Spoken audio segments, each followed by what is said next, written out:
Welcome to the Intentional Queen podcast with your host, Janine, where women come to be empowered and to level up themselves on their self-love, self-healing, and growth mindset journey to restoration. Man, listen, we just had my podcast anniversary. It was a blessing. We had 3 bomb queens come out and celebrate with me. We had a live and people came through. They shared it with some good friends. I got so much good feedback. I'm actually getting ready to introduce a guest, but before I even do that, I had people texting me and letting me know how blessed they were about it. It's October, so Halloween is coming up, and I could not do an episode kind of related to that. So I got Mr. Robert back on the podcast. Y'all asked for him. He was with us on the Soar series, SOAR, where we talked about eagles and flying, and we talked about the triple C's and all types of stuff. So definitely go back and check out those episodes under the Soar series, where me and Robert were talking about a lot.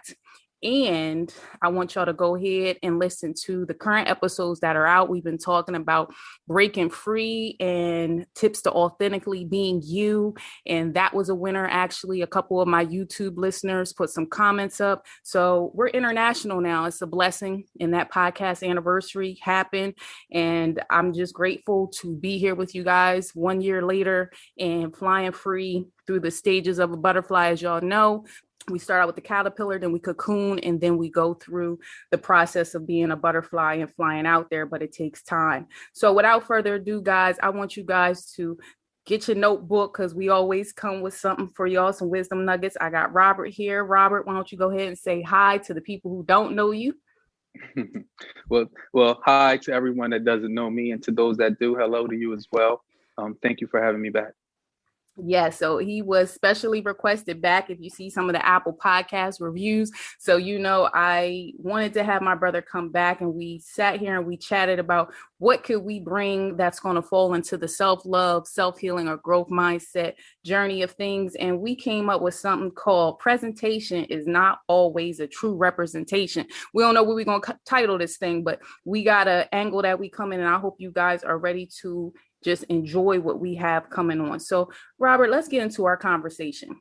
And when me and you were talking, because we done been through some things, I want to talk about the first thing, foundation, and doing the work. And how does that relate to growth of how we have progressed in life as siblings? We also have another brother. Like, talk to me about what is the importance of the foundation and doing the work. Talk to me about it. Yeah, I think that's a great question. I think for me, when it comes to that, you know how people say you should be positive, right? People should be positive. You should be positive. That being said, you can have a yes, I can attitude, but a no, I can't aptitude. So that means, to your point of putting in the work, because it starts with your attitude, right? Being positive, but you still have to develop those competencies to execute upon the things that you want to do, whatever that is. And so kind of knowing where you are, engaging your competency level at whatever you're trying to achieve, you have to put that work in. You have to be intentional about it. Again, your podcast, right? You got to be intentional about it. Come on now, intentional. Deliberate. Yes. Yeah, exactly. And very deliberate. And so there's different ways you can do that, but it's important. Oh, I love that. That was one of the questions that I asked Robert, because, we've been talking about that on the podcast so much. And I feel like people don't understand there's work to be done when you build and you start out with a solid foundation, because you can build on that for later and it gives you some stability. And Robert, I got another question for you. What do you think about in relationships with accountability? What do I think about with accountability?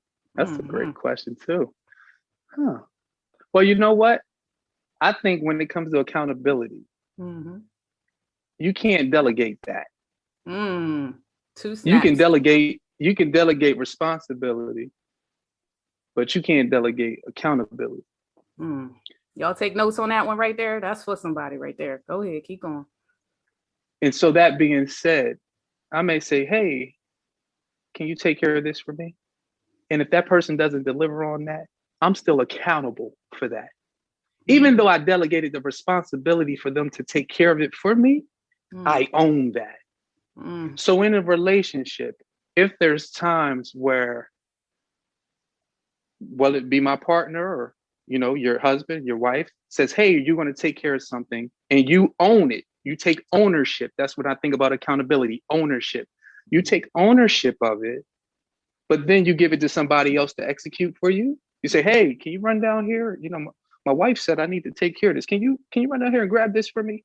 Mm-hmm. If you come home and you don't have the item, you can't blame someone else for that item you don't have, because you're accountable for delivering that item home, but you delegated that responsibility to someone else. That's good. So that leads us further into, like we said, this is presentation is not always a true representation. My brother's a really good storyteller, and he had a story that he was sharing with me a while ago, but I feel like this is for some queens. So Robert, go ahead and get into this story, and let's talk about Mr. Wright, and I forget the rest of it, but you're going to be able to tell him what it is. Go on and do it.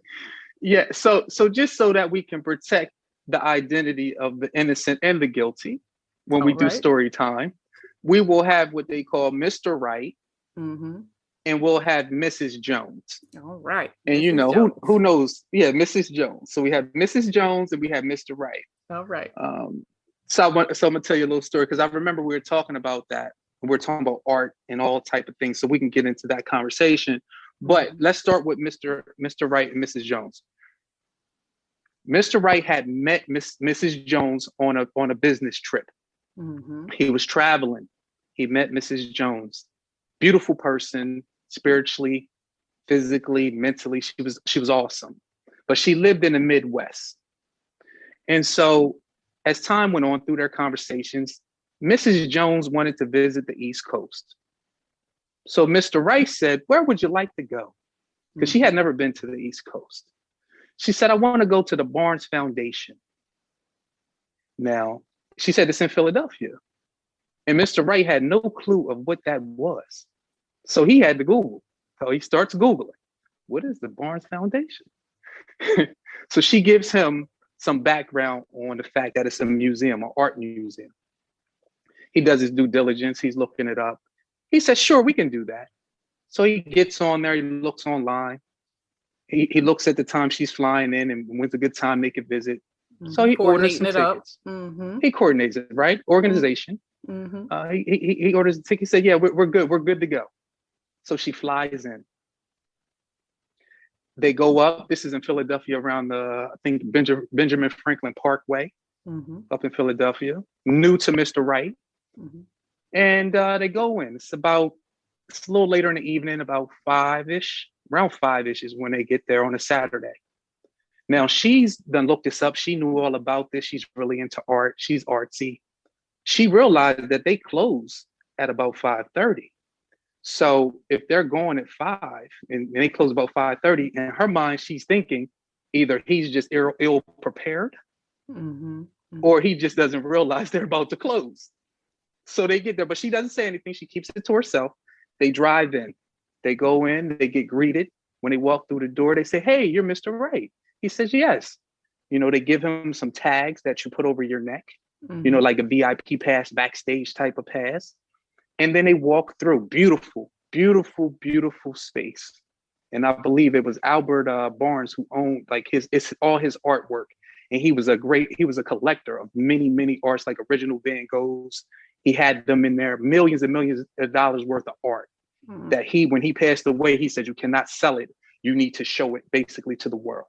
That was a part of his endowment that he expected upon him passing. So we go in. They got the lobby for Mr. Wright and Mrs. Jones, right? They go in. There's people. They get greeted. They get greeted when they go through the lobby, and somebody whispers into Mr. Wright's ear something, and he says, "Fine, that works for me." And then they start to navigate the museum. Beautiful, beautiful museum. You have, like I said, Van Goghs on the wall, real live Van Goghs. You have Renoirs. You have all type of art, African art. Right now, and there's people still moving around inside the museum until about 5:30. Now she's thinking, oh my God, it's just about to close. But what she didn't realize is she had a tag on her neck and she did not have to leave, Mrs. Jones. Everybody else was being escorted out by security. But they come over the the speaker. Mm-hmm. And then they said, hey, then they start to walk people out. So one young lady said, but they can stay. Why are they still here? And the security said, well, they're different. You have to, they have a tag around their neck. They're different. You have to be escorted out. So she gets escorted out. And there's a person that's walking them all around the museum. And they're the only ones left. Everybody had to leave. They got a tour guide, and it's just Mr. Wright and Mrs. Jones walking around upstairs, downstairs, seeing everything. They had certain windows with certain tints just so it wouldn't mess up the paint, and they had automatic blinds that would come on. It was amazing. She was so excited because she's getting a tour with a guide with just her and Mr. Wright in the whole museum. She can take as long as she wants. It's as long as she wants. She's asking questions. She's fascinated. He's fascinated. Mm-hmm. Security, as they walk around, security is giving him head nods like, man, I see you. Now, I don't know if it meant I see you with the beautiful young lady, or I see you because it's just the two of you in this exclusive museum by yourselves being escorted around when we're closed. Mm-hmm. They finish up, they walk through, they get to the end of the museum. They see everything. He shakes the hand of the guide. They thank the guide. They ask them, do they want something to drink, whatever they need? And they said, no, we're great. It was amazing. Thank you very much. They gave them some trinkets. I think they call it like swag with like a name on it, something with like the Barnes Foundation name, things of that nature. And they leave, right? So that's the story. How would you feel if you've experienced something like that, where it's like he bought the museum out for you? Listen, that's like a little fairy tale action right there. You thinking it's gonna close? That's people leaving. You like, oh, we still here? We staying? Oh, we got special tags. We VIP today. It's that prime treatment. Okay, yeah. Think back to our Eagle Soaring series. Is that a branch he just threw? That's not a twig. That's a branch or a log. But keep going. Right. And this is based on a true story. Okay. That's why we want Mr. Wright and Mrs. Jones. We have to protect the innocent and the guilty. So that was the presentation. Mm-hmm. But now I'm going to tell you the true representation. Let me tell you what actually happened. Okay. Tell me what happened. That whole story happened the way I said it happened. However, there was some little details that I omitted. So I'm going to share those. When the guy whispered in his ear something, what the guide said was, hey, you are the only two that signed up for this tour. Nobody else signed up, so to just be you two, are you okay with that? And he said, oh, no, that works for me. Out of the universe, it worked in his favor that nobody else showed up and paid the extra money. So it just ended up being them two. Now, his date didn't know that, but that's what actually happened. When he bought the tickets, let's just say the tickets were $40 a ticket just for regular admission. He might have paid $80 a ticket. So for $80 a ticket, and due to the way things lined up, he had it all to himself with him and Mrs. Jones. And they treated them like they were kings and queens as they navigated that building of millions and millions of dollars worth of original artwork. So again, the presentation wasn't a true representation of what actually happened to make that happen, but it was what it was, right? She did experience that. He did experience that. They went through that, but it was out of the universe working in their favor. So like you said, when you heard it, you felt a certain way. Felt like luxury right there. That felt a little luxury. Yeah, it felt like he went above and beyond. Mm-hmm. It felt like he bought all this for me. He made sure that he shut it just so I could have my individual time. Well, really all Mr. Wright did was make sure she had a guide so she could ask questions. And it just so happened that it ended up being just them in that museum, which was to my understanding, was a beautiful experience. That probably would not happen that way again if somebody else decides to sign up for the package to be guided. So it worked out good, that early bird. It worked out. Listen, reading the website and saying, let me get a guide because I don't know nothing about this Barnes Institute. Okay, exactly. I like that. Exactly, but it worked out the way it needed to. And we also have to be opportunists, right? Something works out the way you need to. Like, oh man, this is great. Now, if it was 3 or 4 couples, it still would have been great. I just think the fact that it ended up just being 2 individuals, though, it just made it that much. It made it special. Yeah, because that's what you see on TV. Mm-hmm. Well, that's what they paint on TV, right? Oh, a man buys out the restaurant, or he buys out the museum, right? That's something that they see. Yeah. But again, yeah. presentation is not always a true representation of what's actually happening. And so I think that's a perfect segue to where I want to go today. All right. Well, listen, I'm going to let you run it. I hope y'all taking notes. Go ahead, Robert. Go ahead. Now you on a roll. Go ahead. Okay. So let's talk about art. When you think about art, we're all artsy in our own way, right? We all are artistic, meaning we have visions. We express ourselves. Some people sing. Some people are poets. Some people are into fashion. Like we all have this ability to be creative. We're all creative. So when you think about that in regards of a relationship, there's times where you may come up with different things, like things you see, like vision of what could be, what should be, what you see, your interpretation of things. So when you think about art is left to an interpretation. Right. So that's the same thing in a relationship. It's left to interpretation. When we're in relationships, we may paint pictures of what we want things to be or what we see, and people may not see the same thing. Just like with art, they may not see the same thing you see. They may envision something similar, but not the same. Art also brings about a certain feeling in us. So there's certain things we do that bring about a certain feeling inside of us that may not bring that same feeling out of someone else, right? Because we learn through association. A, B, C, D, right? When we go to school, they say A for apple, B for ball, C for cat. The way we learn, the way we're taught is through association of something. So there's certain things we say and there's certain things we do that people associate with something else. We don't always know that. We don't always know. So if I say I love you, someone may associate that with something else. Someone may associate that with a hug, because that's when somebody hugged them, they always told them they loved them when they did a hug. So that's their association. Some other people may associate that with a hit, depending on, because sometimes when we were young, we're going to put mommy out there real quick. When she was, she might beat my butt for doing something bad. She may tell me I did that because I love you. So sometimes people are hard on you because they love you. So again, you may associate love with someone being hard on you, even though their intent is good. You just never know. So when you're conversating with people, you may say a word, you may do an action, and they associate it with something different than what you intended. It's not personal. It's just the way we are as humans. So just keep that in mind. You may say something, they may assume they know what you mean, but you don't mean the same thing. You're using the same word with different meanings. So it's always good to kind of think about that. So let's go down this path of artistry. Okay, right? I think that's perfect. Because we're in October right now with Halloween, so costumes and masks. Go ahead now, run these artists down. I'm ready. Right. So let's talk about artists. So when are artists most valuable? When do people really value an artist? They value them when they're no longer around. Again, when is an artist most valuable? When they're no longer around. That's when their artwork becomes super valuable. Why is that?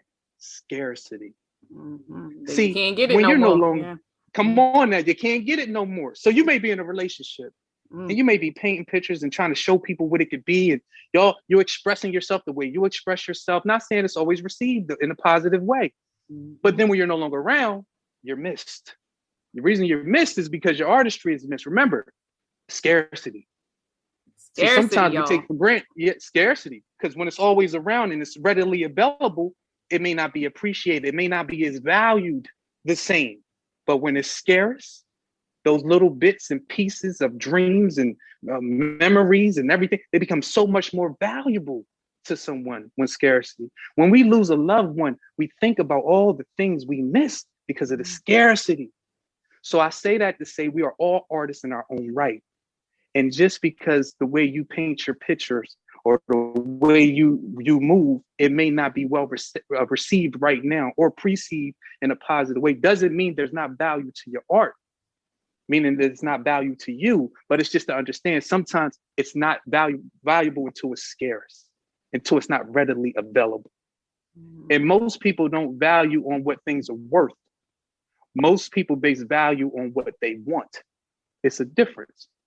I'm gonna say that again. Most people don't base value on what things are worth. They base value on the things they want. So let's use a house as an example.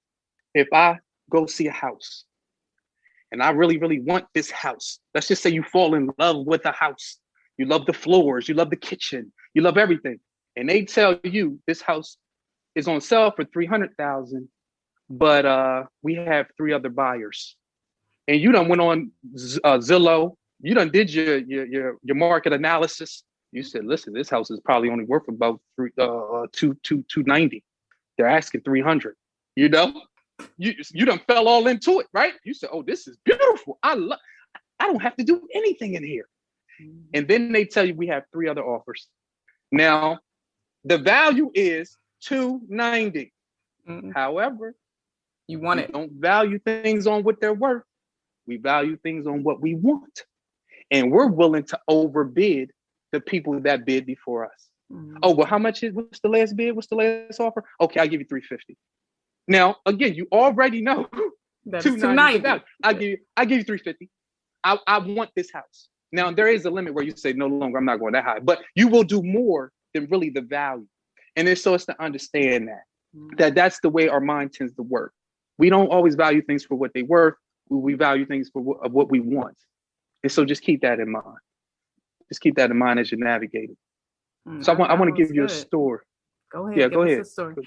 No, ask me a question because I'm okay if you got questions. Because I can get this going.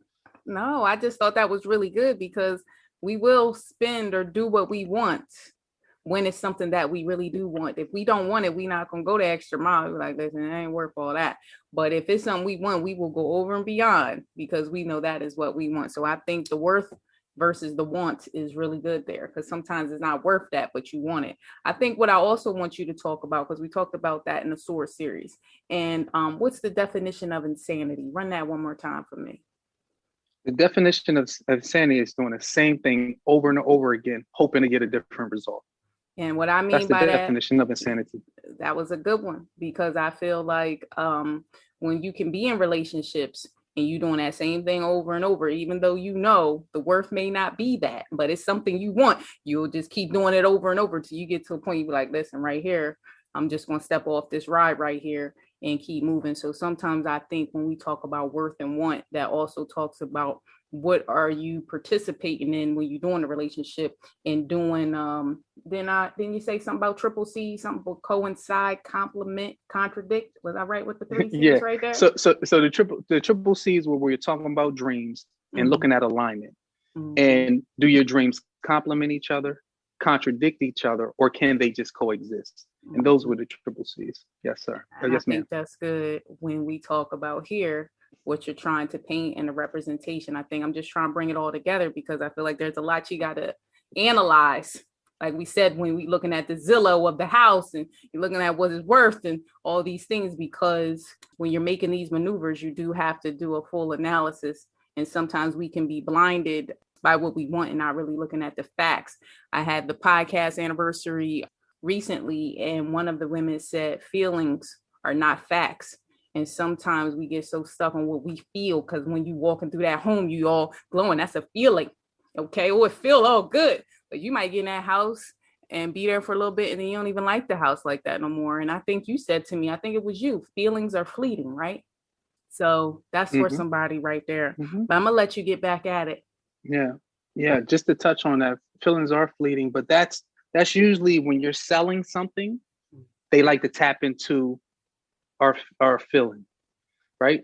The reason they want, and I like to call it our heartstrings. The reason they like to tap into our heartstrings is so that they can pull on our purse strings. I'm going to say that again. The reason they like to tap into our heartstrings is so they can pull on our purse strings.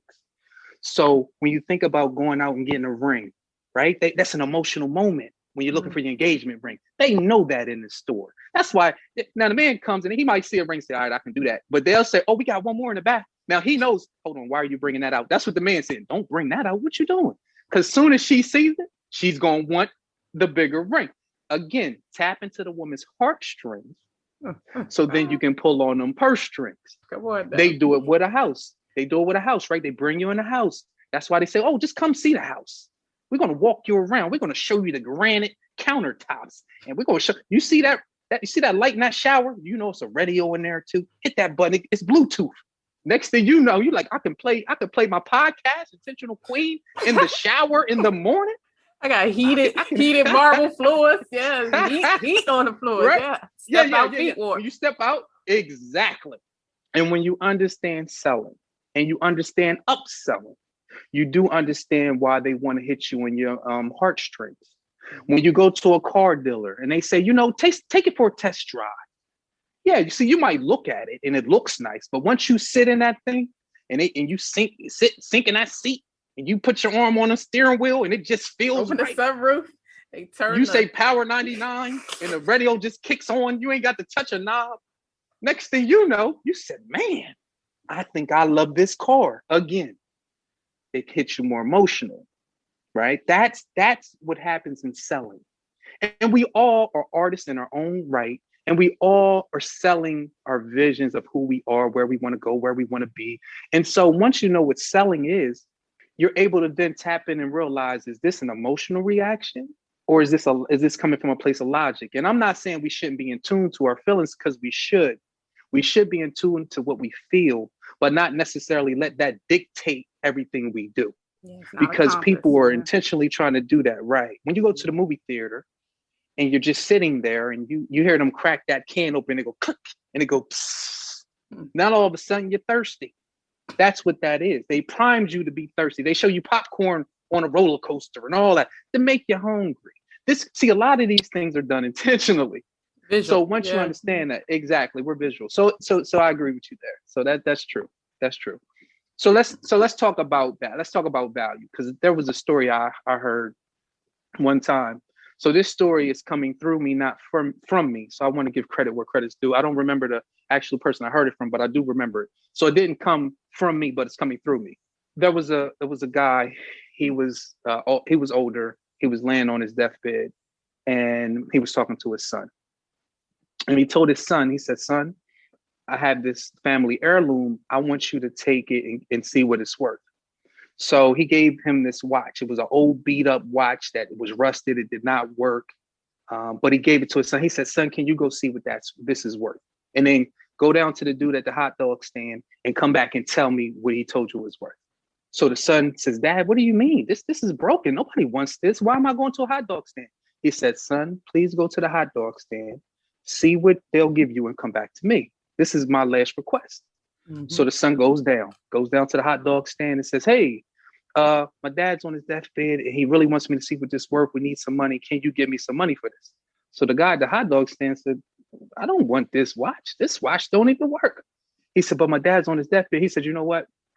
Just because of that, I'll give you 50 cents. I'll give you 50 cents and a hot dog and a drink for it. And he said, okay. He didn't take it. He went back up to his dad. He said, Dad, he's only going to give me 50 cents and a hot dog and a soda for it. He said, well, son, do me a favor, take it to the pawn shop, see what it's worth. So the son takes it to the pawn shop. He said, hey, this is a family heirloom. My dad's on the deathbed. I want to go ahead and see what this is worth. Are you willing to give me some money for this? So the guy looked at it, said, I don't know. It's broken. Doesn't work. He said, let me look at it. Let me think about it. And he thought about it. He said, look, I'll give you $50. He said, $50? He said, yeah, I'll give you about $50. Matter of fact, I'll give you $100 right now, and then we can just call it a day. I'll give you $100. How about that?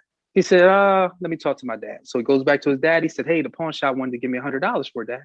He said, all right, son, do me a favor. Take that to the museum down the street and see what they'll give you for it. He said, Dad, why you got me running all around? He said, son, listen to what I'm trying to do. Just please go to the museum and see what it's worth. So the son takes it to the museum. He asks the curator, hey, this is a family heirloom. My dad's on his deathbed. I want to see what this is valued at. Can you help me the value of this watch? So the guy says, let me take a look. He looks at it. He looks it over. He goes and picks up a book. He brings this book out, old book, and he's turning pages and he's looking through it. And he actually realizes it's a 19th century watch. And it's some fancy type of watch.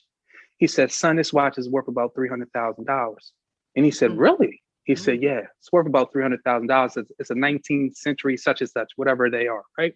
So then he goes back to his dad. He said, hey, the museum will give me $300,000. He said, son, do you know what I just taught you?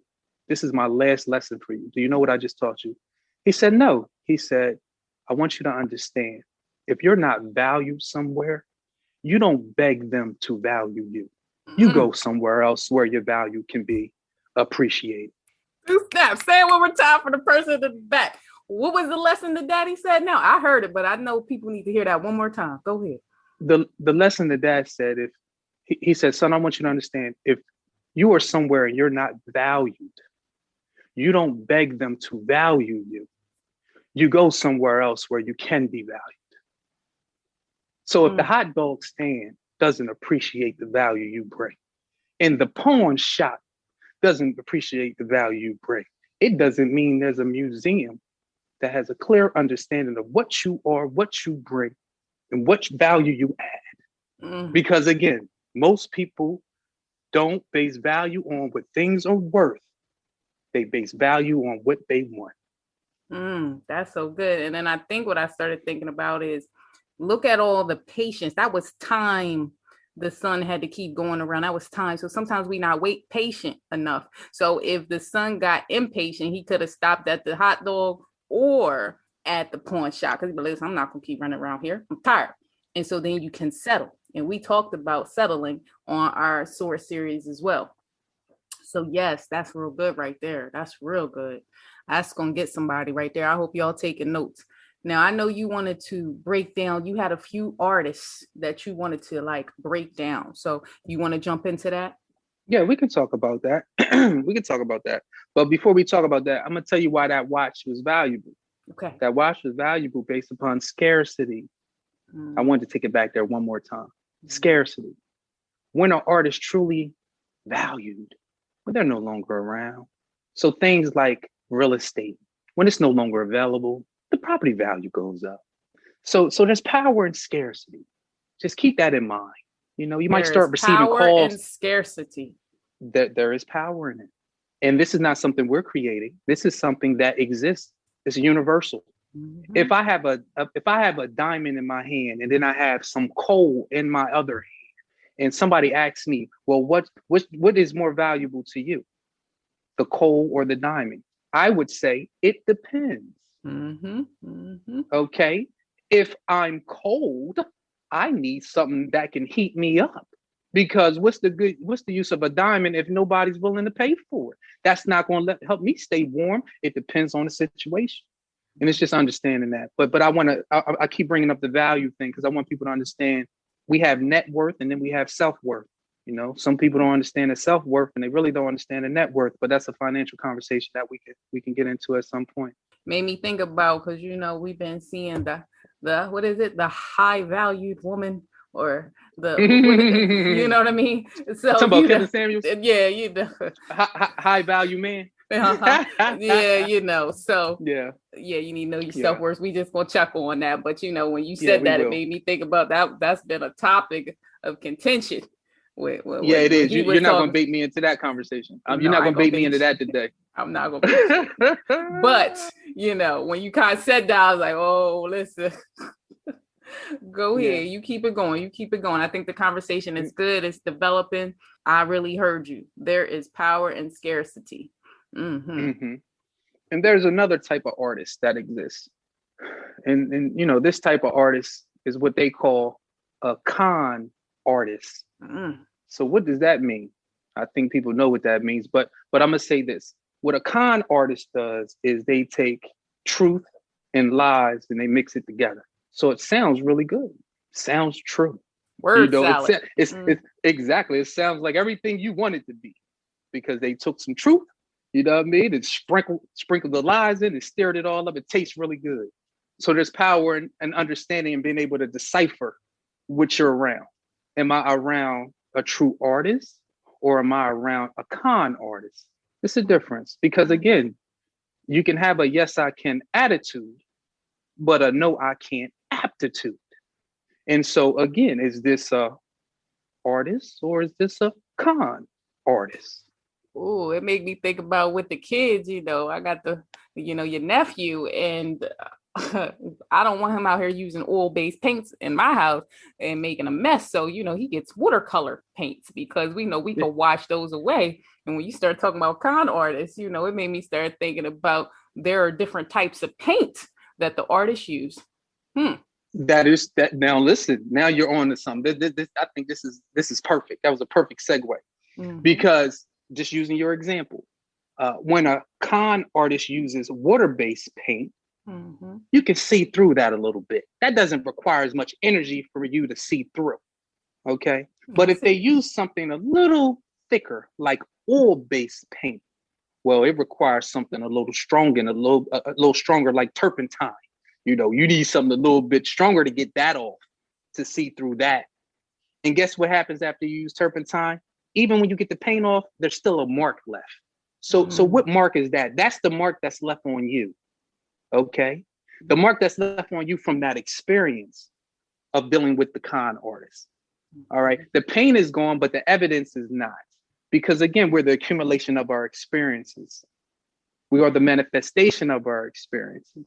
And so there's things, again, that we associate with different words and different actions based on our experiences. So if you've dealt with a con artist in your life, there's certain things that they left an impact on you, even though you might have been able to get some turpentine and get that off. That's still that experience is still right. That evidence is still there. And so that's why we want to really try to be as present as we can, but aware. Present in the moment, but aware. Because if I base everything I'm doing today about from things I experienced in the past, that means I'm really living in the past. And I don't want to be doing that. I want to kind of take the moment, explore what the moment is, engage in the relationship, and truly see what is here, not what I've been through. I brought that up when I was doing my lessons that I learned this year in podcasting and my journey. And I said, you know, about the rear view mirror is small for a reason, for you to glance back, but you need to be present in the moment forward. You can't keep glancing back because you will get tripped up. How can you drive your car looking back? And then that means you're not present in the beginning. And as you start saying that, I think with the residue, I also thought about, I think you said it too, good, bad, and indifferent. Thank you. That residue makes a lesson. There's a lesson learned there, you know, of what you're going to do, what you're not going to do, or whatever. But there was a lesson there. But it also ties back to what we talked about with accountability. And sometimes people don't want to take accountability for the position that they played. And sometimes your position could be what you didn't do, or your position could be what you did do. So accountability can be a rough one that I think people have a hard time swallowing that pill, but that's the one that's going to help you when you're moving forward, because when you take accountability, it helps you to move forward because you don't have to keep looking back because you already owned your role in that. You kind of learned the lesson that was there, because we all need to learn things as human beings. We go through things, and I like to say we grow through things. Hopefully people use it as a growth plate. Not everybody does, but that's the point. So that I agree with you. I agree with you. You just touched on something that I touched on with my first story about the date with Mrs. Jones and Mr. Wright. And that was what was omitted to then tell you presentation versus true representation, right? What was omitted? So there's two types of errors that you can make. You can make an error of omission or an error of commission. You just said that, right? So those are two types of errors you can make. Error of commission is something you did that you shouldn't have done. Error of omission is something that you should have done that you did not do, but you should have done. What happens is this, though. Most people know about the errors of commission. And so since they don't want to be accountable for making that decision and it be documented that it was done, they'll rather not do anything. Because when they don't do anything, it's like, hey, I didn't do that. That wasn't me. So they stay away from commission, but omission is also an error. You should have done something and you didn't. You're not off the hook, not at all. But again, there's two types of errors. Listen, same thing with action. Sometimes the action is not doing something. That is still an action. You've decided not to do something. That is your action, even though you didn't physically do it.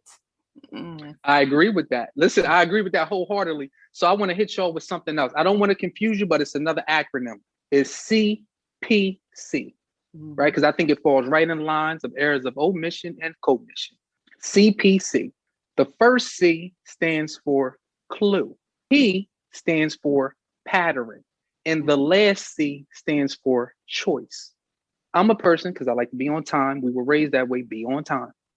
So I like to be on time. So let's say I'm going on a date and I'm on time and I'm ready to go, and my date is late. Well, the first time she's late, it's a clue. So I may not get all upset. We're getting to know each other. She just so happened to be late. All right, cool. So we go on 2 or 3 more dates. And let's say she's late at each one of those dates. I'm like, oh, okay, hold on. The first time she was late, it was a clue, but I mean, this is about the third day she's late every time. This is at some point become a pattern. At the point it becomes a pattern, I have to make a choice. That's the final C. So what will my choice be? My choice can be to just express to her that, hey, I really don't, I really struggle with being late. I was always raised to be on time. I could share that. Another choice could be, I could just avoid it altogether, just let it be what it's going to be. Another choice could be, I could say to her, hey, I would like, can you do your best to be on time, whatever. Doesn't mean it will happen, but I can share that. Or another choice could be, I can just start showing up late. I ain't got to be on time. If she's late, I could just be late too. I don't have to be there. And then guess what? When I'm showing up late, she may just be on time. It'd be perfect. There's things I could do. So the reason I say that to everyone here is sometimes when we have a problem, we make it seem like it's the other person with the problem. It's not. They may just be doing their natural thing. Y'all, you're a woman and you have, women listeners. And so, y'all do a lot of prepping to get ready to be on dates. So yes, y'all might be getting it all together and you may be late. And so if that's the case, and there's a pattern there, I just need to pay attention to that and adjust, because you don't have the problem, I do. I'm the one that's uncomfortable with it, right? I'm the one that don't like it. Right? The woman showing up, she feel good about it. She's good. She got it all together. She's ready. And I'm sitting there pissed, like, God, I've been waiting 25 minutes. You right? So I had to learn that. CPC, clues, patterns, and choices. Just know you have that in life, women and listeners. Clues, patterns, and choices. You see something 1, 2 times, it's a clue. Don't make it true. It's a clue. But after you see it numerous times, at some point it becomes a pattern. And then you need to make a choice, right? Whether it's have a conversation, whatever you feel you need to do. But just understand who really has the problem. It's the person that's challenged with it, not the person that's showing up late. They are who they are. And can we accept them for who they are, how they are, where they are is the question. Do we do that with people? Because some people are just naturally late. It's just how they are. It's not personal. Just understanding that goes back to acceptance. Decrease your offenses. Yeah, decrease your offensive. Being offended by things that's not about you. Like you said, the girl just getting ready. And then also it made me think back to Maya Angelou when they said, when people show you who they are, believe them. Sometimes we just be in disbelief thinking that they will be different and that you can't change people that don't want to be changed. They have to be ready for acceptance and ready to change on their own. You can't force upon them to change, because that's a form of manipulation. So then you fall into, like you said, the one that's having the problem because you're trying to change them and they don't want to be changed. They are happy with where they are. Absolutely. But what do? We project it onto them and say they had the problem. Okay. We're the one upset. They're fine. They're going through their life. They're living their day. Everything is great. We're the one upset. So we start to it could be viewed as complaining. It could be viewed as nagging. It could be viewed as always having something to say. We don't know how they view it, but really we're the ones that are struggling with something. We're the ones struggling with it. And so that being the case, when we talk about accountability and taking ownership, we cannot be mad at them for being them. We have to decide, can we accept them for who they are, how they are, where they are? And that's what our responsibility is. And another thing that's our responsibility is to not look for the wrong thing, but to focus on doing the right thing. Because as long as I'm in a relationship and I'm focusing on doing the right thing and not looking for the wrong thing will pop. I don't have to look for it. I don't have to put my energy looking for the con artist. All I have to do is focus on doing the right thing and be accountable for what I'm doing. And in time, it will manifest. You will see through the paint. You'll see through it. Now, again, all base, it depends on how good they are. Ooh, it made me think back when we was talking. You was telling, I think we were sitting down and we was talking about the tide coming in and who's gonna come in clothed and who's not. What was that little phrase you had right there? Oh, we were talking about, it was around the pandemic time, and I was telling you that financial in nature was the conversation. And it was about how we live our lives, right? Spending, and sometimes we're over leveraged, and a lot of that goes on, and you can't really tell because, again, presentation is not always a true representation. Financially, we look like we're in a great space, right? Mm-hmm. So if you're ever on the beach and you're looking out into the water and everybody's in the water swimming around, you can't tell who's clothed and who's not. You can't tell because they're all in the water. You see them from the head down. You can just see it from the head up, neck up, and you can't tell who's clothed and who's not clothed. But when that tide go out and that water go out into the ocean, that tide go out, you get a chance to see who's covered and who's naked. Mm-hmm. You get a chance to see that. Mm-hmm. And financially, sometimes we're painting a picture, back to artistry, we're painting a picture of wealth. We're painting a picture of being well off. We're painting a picture of having everything we want and living our best life. And then that tide goes out because that money shut down. Woo! COVID came, pandemic, it shut everything down. And then we got a chance to see who was covered and who was naked. Imagery is very powerful. And sometimes people paint a picture, but it's not a true representation of what's going on. It's not.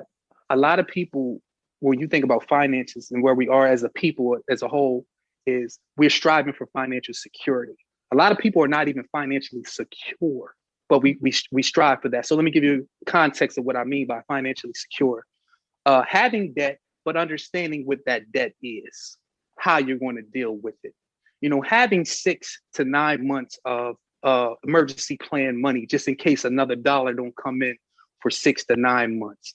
Ideally 12, but let's just say 6 to 9. Mm-hmm. If you have that as emergency, but having that part of financially secure, right? Knowing what your debt is, being able to control your debt and be able to deal with your debt, know how you're going to deal with it, have a plan for it. Financially secure. Most people are not there yet. But then there's another level called financially independent, mm-hmm. which takes you beyond secure. And ultimately, after you get to secure, I want to start the conversation about how we become financially independent. What does that mean? Independent meaning very little debt. And if there is debt, it's because the debt is paying you money. So it's considered to be good debt, maybe real estate, things like that. Financially independent, where your assets make enough money to pay you so you don't have to work for anybody else. You're financially independent because your assets pay you enough that your salary is no longer needed from someone else. But that's a different conversation. But I thought about that when we just talked about the tide going out. Real quick, we were just raised about budgeting and saving and, live below your means and all that. And, that's something we live by. So I'm listening. So I hope some of the people here understand that. Start saving for those crunch times. The pandemic taught people that. So at least 3 to 6 months, if you can put that up of your lifestyle, and sometimes you got to cut things out. I think when I went back for my master's degree to get my anesthesia, that was a full-time go back to school. And, I had the home and all that type of stuff. So I had to switch things because I wanted to be able to live comfortably while in school and not really have to work. And then deal with it later and then pay it down. People just don't understand the thought process that goes on when you're trying to move forward in life. Sometimes you might have to go in debt temporarily to pay for your future. And then the future would then be able to pay off the debt that you just went through. So people don't see what you're going through at the time, but then you get to the end, they like, oh, now we see what she was doing. So sacrificing, budgeting, thinking ahead, and not always being in the moment with your money. Sometimes we make quick decisions. I'm trying to think what that it's a phrase people use sometimes where they say you make quick decisions, but it has long-term consequences or something like that. But always just think when you're making quick decisions, you know what I mean? This may have an ill effect on you long term if you're not very smart about what you're doing. So always kind of think ahead about, do I need this? Should I do this? Is this important? Because then. No, I agree with you. I know we didn't think this was to go financially, but I think it still goes to the true representation. I think we're still in the same vein, the presentation, right? If your outgoing is more than your income, then your upkeep is going to be your downfall. And so just think about it in that way. When I'm talking to people about finances, I usually start with that quote because that's real. If your outgoing is more than your income, then your upkeep is going to be your downfall. And that's real. So I'm going to go ahead and give people a PPP loan right now. The first P starts for planning. The second P starts for process. And the last P stands for persistence. Because if I'm planning and I'm following the process and I'm persistent, you can get to where you need to be. And that's the only PP loan that we give it. And the reason I call it a loan is because to give it to you, I don't lose it. I don't lose what's been shared. When me and you share information with each other, we don't lose it once we share it. We loan it out to someone else to loan it out to someone else. So that's what I would say, at least from a financial standpoint, because we mentioned COVID, pandemic. I say, how do I stay in that vein? Let me keep it going. You know, I like to use analogies, PPP loans, you know, they were spread widely. That's the only one I'm giving. You plan, trust the process, trust the metamorphosis. Right. We just keep talking. It goes back to foundation and work. I mean, it all goes together. And so, you know, we're going to get ready to wrap this thing up because we gave people something. So, you know, Rob, in closing, what you want to say to the viewers, and then we're going to close this out because I thought this was a good conversation. I would say this. Everyone should look up imposter syndrome and what that means. And that we should, sometimes we think we're not deserving of what's happening. Sometimes we're in rooms we don't think we should be in, meaning like we don't think we're qualified and value ourselves to be like, no, you should be in this room having this conversation with this group of people. You should be associated at this level. Sometimes we question that, like, man, do I know enough? Should I be here? There's times that we get in relationships and we may meet somebody that's really good and we'll ask ourselves, do I deserve to be with this person? Do I bring value to them? I see what they got on their plate. I see what they're bringing to the table. Should I be here in this relationship? Do I deserve it? Yes, you do deserve to be with somebody good. Imposter syndrome is real. It is. And the reason I say that, if you don't believe who you are, you don't know what value you add, how can somebody else tell you what you're worth? You know how you talked about putting in the work. Putting in the work is a requirement for you to grow and reach your full potential. And so there's times where we haven't been putting in the work. So when we're in certain rooms or we're connected to certain people, imposter syndrome kicks in and we don't think we deserve to be there because we haven't been putting in that work. But if you've been putting in that work, I guarantee you feel like you should be there. You start to question, should they be here? Because I know I should be here. I done put the work in. It's real. It's real. And I'm going to leave it like this because you're asking me to close out, is that a relationship is about multiplication and not addition. See how I'm going to tie this math in? Because it all goes together. A relationship is about multiplication and not addition. So what do I mean? One healthy person times one healthy person equals one healthy relationship. But one healthy person plus 0.5 of a healthy person, 1.5 relationship, that's not true. That's not the way it goes. Oh, or we're going to do 0.5 of a healthy person with 0.5 of a healthy person going to give you one healthy relationship? No. A relationship is about multiplication, not addition. Because if you're one healthy person times 0.5 of a person, then you got 0.5 of a healthy relationship. No. It's about multiplication. So back to your point of doing your work. When you do your work, so you're complete. You're the one. You're a one. And you meet somebody that's a one, and y'all times that thing, you get one healthy relationship. That's what you want. It's about multiplication and not addition. You do not be a half a person. No, you're not where you need to be. And then you find somebody that's not where they need to be, and half gonna give you one. It's not addition. This is not what we're doing. We're doing multiplication. Not addition. We're doing our arithmetic. It's multiplication.